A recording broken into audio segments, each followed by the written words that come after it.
Yo, what's up mga ka-Ride Friends? Magandang hapon po sa ating lahat. Ngayon ay araw ng Martes at hindi ako pumasok sa trabaho ngayon dahil medyo nag-alala na, medyo nababahala na ng konti kasi ngayon ay 2 linggo na siya. So papacheck up lang ako ngayon kasi gawa nung dito sa akin lalamunan.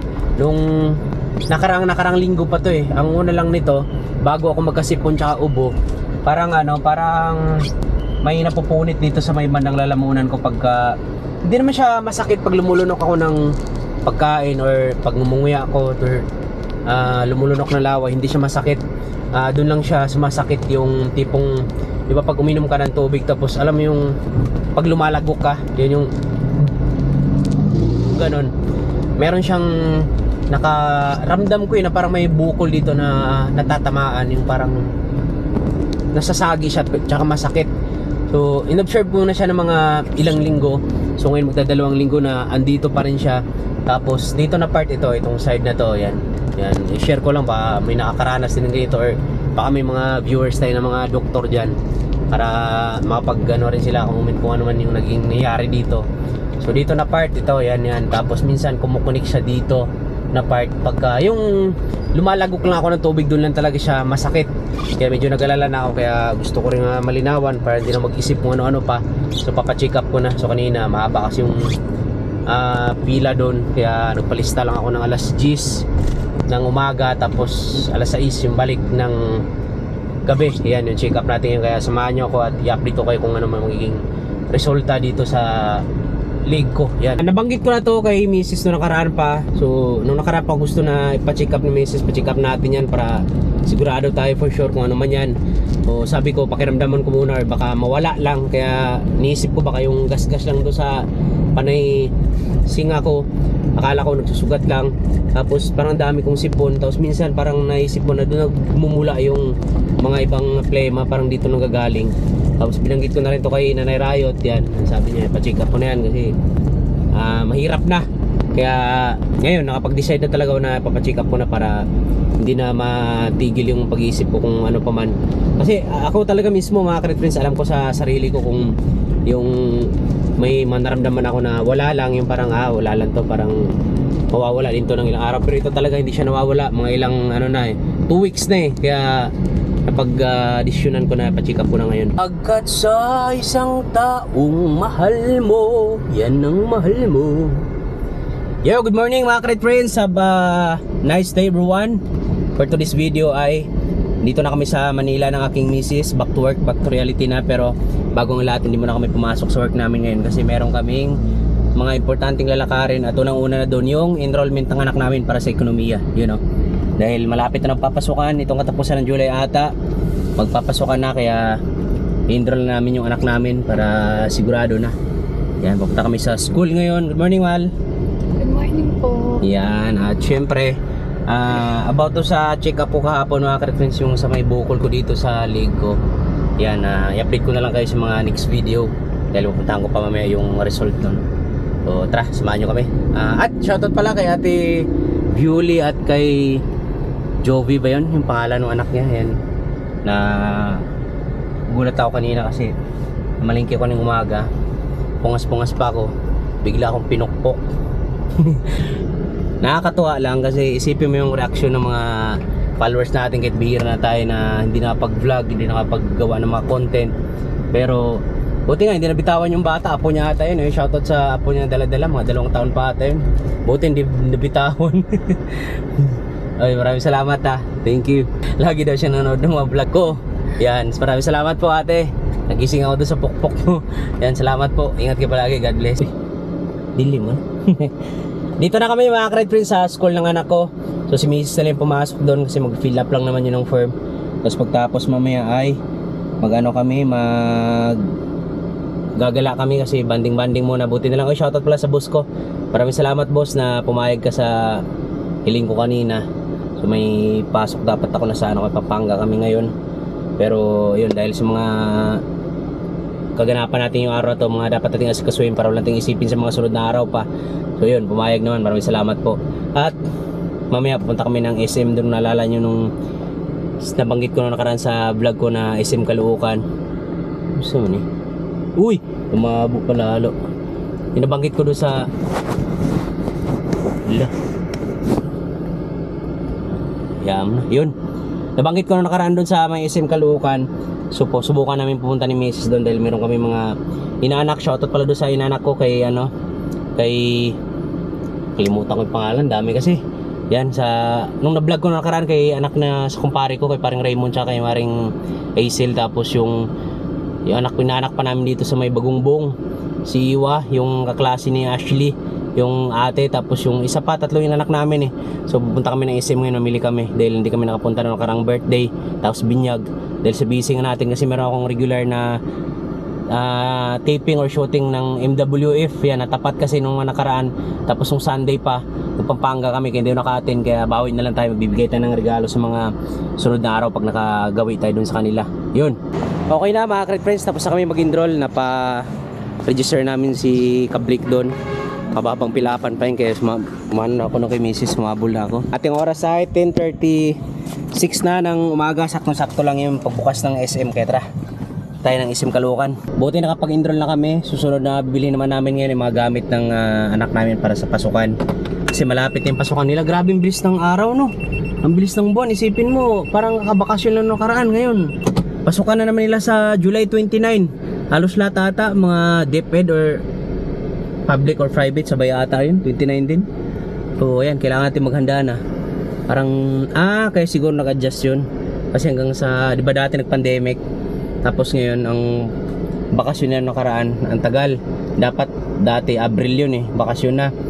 So, thank you po. Yan, babalik siguro lang sa dati kaya nag-adjust ng paunti-unti, hindi biglaan. So yan na po yung SM Caloocan mga Kret Friends eh, no? So tingnan natin kung gaano to kalaki. Kasi kung halos kumpleto dito lahat, dito na kami. Mas malapit kami dito, mga 15 minutes lang biyahe, okay na eh. O, panapin natin yung car park. O, di ba? Malaki rin eh, no? Feeling ko talaga meron siyang department. Meron eh, no? SM Store Caloocan. May may SM Supermarket din. May department store. O. Tapos, Entrance. ayun, nakita ko na. Nakita namin ni Mrs. yung entrance ng car park. Hindi siya outdoor yung car park dito. Sa taas meron talaga. Aba, parang SM North din. Ito na. Ayan o. Oh, laki din. Ayan o, exit only. Ayan o, laki rin o. Lawak o. Tanong mo. Sir, excuse me, saan yung entrance ng car park po? Taas. Thank you. O, diba? Ganito kalawak dito. First time namin pumunta dito ni Mrs. ngayon. Sabi ko nga dapat kasama namin si Kabling kaso nasa Rizal pa eh. Pero ngayon nauna na kami ni Mrs. kasi bibili kami ng mga gamit sa school. At syempre sa mga regalo ng inanak namin. Ayun oh. Wow, ang ganda rito. O diba? Tapos mapuno pa. Dito na tayo palagi darling na pagkumpleto rito no? Oo. O diba? At ang luwag pa ng parking dito Brad. Ayos. Morning po.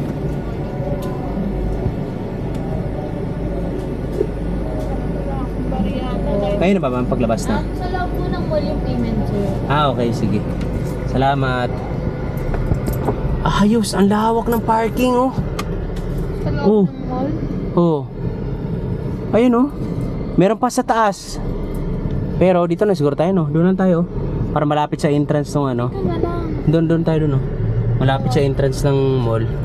Aba, pagkaganda. Oh. Ang lawak ng mga tatanan mo dito. Ang dami pang mga puno-puno oh. Oh. Alam na. Dito na tayo lagi darling. Opo. Hindi na tayo lalayo pa. Yan oh, dito na kami oh. Ganda pala rito oh. Sigurado matutuwa yung anak namin dito pagka uwi nun galing sa Rizal. Kasi lawak eh. Pero di pa kami nakapasok yung parking niya. Meron pa sa taas. Hindi pa ganun ka matao. Oh, dito na kami. SM North kasi crowded. Oo. Sobrang ganda dito mga Kret Friends. Hindi siya ganun ka-crowded. Siguro ewan ko lang kung linggo dito. Ngayon kasi maaga pa eh. Tapos ang maganda niya, sobrang linis ka. Alam mo na sa airport ka lang eh. Halos kompleto na rin. Marami ding restaurant. Yan, tapos yung department store sa second floor. So okay tayo. Tapos na kami mamili mga Kret Friends. Sa ating oras ay alas 12:05 na ng tanghali. So ngayon uwi na kami kasi meron akong pupuntahan pa na iba. So hindi kami nakabili ng panregalo noon doon sa mga inanak namin kasi maliit lang pala yung SM department store dito. Ang maganda lang dito, maraming mga butik-butik, tapos mga ibang maganda rito kasi may sinihan tapos palaruan, tapos mga restaurant, mga kainan. Pero yung department store niya so maliit lang, kaya uwi na muna kami.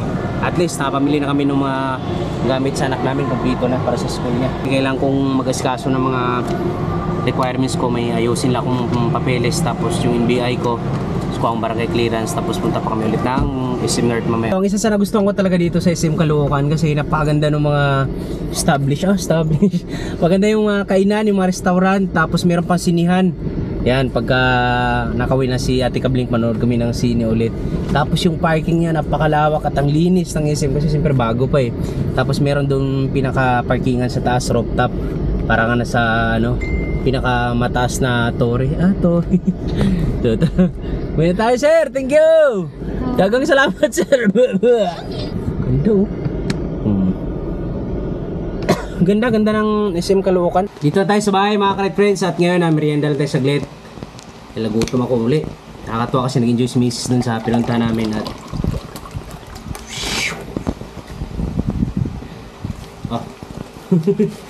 haba, tinapay na to tinapay pala to. Diba? Diba? Bawal tinapay. Natin. Ay wow, masarap sa kape nga to. Parang bato Tay kape, soft drinks tayo. Sprite yan.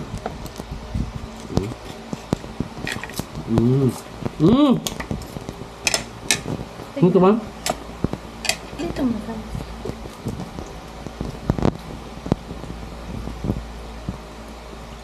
Crispy. Sarap no? Opo. Pero mas masarap kanin. Galing pala akong barangay mga ka-Red Friends. Kumuha lang ako ng barangay clearance tsaka si Dula kasi may naskaso akong papeles. Tapos ngayon pupunta tayo ng Valenzuela naman, sa City Hall ng Valenzuela. Kuha tayong NBI. Sana wala ganong maabang pila ngayon. Tara, let's go. Good. Dito na tayo mga ka-Red Friends sa Valenzuela. Wallet NBI, saglit, sana abot pa tayo, no? Alright mga ka-Red Friends, nandito na tayo, nakauwi na tayo sa aking lugar. Lugar ko. So, hindi na ako nakapag-vlog kanina doon kasi yung ulan na yan, kita nyo yan, may itim na yan, pabagsak na. So, nagmamadali akong umuwi kasi wala akong kapote. At least, bumagsak mo yan, nandito na ako sa aking planeta. So ngayon, bago magtapos tong video na to mga ka-Red Friends, gusto ko lang malaman nyo na nagagalak sa tuwa at saya ang aking puso't damdamin sa araw na to. Yun ang aking nararamdaman. Ikaw ba yan, Andrew? Yan, nakuha ko na yung NBI ko mga ka-Red Friends. So ganito yun, kwento ko lang sa inyo para maintindihan nyo po. Yan, bago matapos ng video na to, kasi iba yung pakiramdam ko yun, sobrang saya, nakataba ng puso't damdamin. Kasi umalis ako dito sa bahay kanina kasi may nilakad po tayo kanina. Punta kami ng SM, tapos may nilakad pa kami ng asawa ko, nag-enroll kami ng anak ko. So sa madaling salita, nakauwi na kami sa bahay, nakaalis ako ay past alauna na. Yan, mag alas 2 na. So pumunta pa ako ng barangay, kumuha pa ako ng barangay clearance, tapos si Dula pumunta ako doon sa City Hall ng Valenzuela. So nakarating ako doon ay mag alas 3 na. Yan, 2:45 na. So pagdating ko doon, expect ko na yun. Expect na, English man. Pagdating ko doon, expect ko na yun na hindi talaga ako aabot kasi pagka akit ko pa lang doon sa mall, sa taas, second floor, kita ko na yung pila, ganun, paikot, dalawang upuan pa. Tapos yung mga mukha ng mga nakaupo, alam mo yung tamlay na, yung iba siguro hindi pa nagtanghalian, tapos yung iba umaga pa. So may cut off at may number. So ngayon, pumunta ako doon sa may online, kasi ang NBI ngayon, kailangan mag-online ka muna bago ka makakuha ng NBI. So punta ako doon, upo ako doon, pak, enter yan, tapos okay na. Pagtapos, sabi sa akin ng babae, sir, balik na lang po kayo bukas ha. Sabi ko, ay ganun po ma'am. Sabi niya, opo, kasi wala ng number at cut off na. So bago ako pumasok doon, napansin ko na yon si Julia Bisano, si Lady Guard ng NBI ng Valenzuela. Yan, napansin ko na si Ate Lady Guard na nakatingin sa akin. So ang iniisip ko, kasi siguro nakatingin sa akin kasi harangin dapat ako na cut off na. Nung palabas na ako doon sa online, yun, biglang paglabas ko, sinalubong ako, sabi niya sa akin, Idol, sabi ko na nga ba ikaw yon. Kaya nagulat naman ako, natuwa ako kasi parang wow, ito na naman, parang alam mo yun mga ka-friends, yung sobrang dami nating natulungan dati na mga ibang taong natulungan natin. Kumbaga yung alam mo yung binalik sa atin na tayo naman yung natulungan ngayon. Kumbaga naniniwala ako doon sinasabi nila na na magtanim ka lang na magtanim, pagdating ng araw may aanihin ka rin. Kung hindi man maaani mo yan pagdating ng araw yung mga tinanim mo, ibig sabihin ninakaw ng kapitbahay mo yun. Joke lang. Yun nga mga ka-friends na kumbaga yung natuwa ako kasi alam mo yung mga dating natulungan natin, hindi man sila mismo yung tumulong sa atin, gumawa pa rin talaga ng ways papagad na ibang tao na instrumento para matulungan ka sa mga ganung bagay lang. Alam mo yung maliit lang siya na bagay pero yung impact, ang laki, ang lakas ng impact. Kasi isipin mo yung oras na bukas babalik ka pa sa panibagong araw na naman, yung pagod mo pagpunta doon, tapos pipila ka naman ng pagkahaba-haba. So alam mo yung sabi niya, idol, ano bang sabi ko, cut off na daw po kasi babalik niya. Sabi, hindi, sige, ako bahala dyan, kausapin ko sa loob. So kinausap niya sa loob, tapos sabi niya sa akin, okay na idol, dito ka na, kinuha yung online ko tsaka yung binayaran ko na papel doon sa NBI. Siningit ako diretso doon sa may ang haba pa ng pila, nakakaawa naman yun. Sabi ko, ma'am, okay lang kahit pumila ako doon, malaking bagay na sa akin yun na kahit po hindi nyo na ako isingit dyan. Ang importante, nakahabol ako ngayong araw na to. Hindi, yan, ako na bahala dyan. So nakakatuwa lang, kaya gusto ko siyang pasalamatan mga ka-Red Friends bago magtapos ng video na to. So kanina, ma'am, maraming salamat. Hindi lang una, pangalawang beses, tatlong beses to. Ang nauling pagkakatanda ko, siguro mga 4 na nangyari sa akin. Pero ang tandaan ko, yung sa passport ko dati, last year din yun.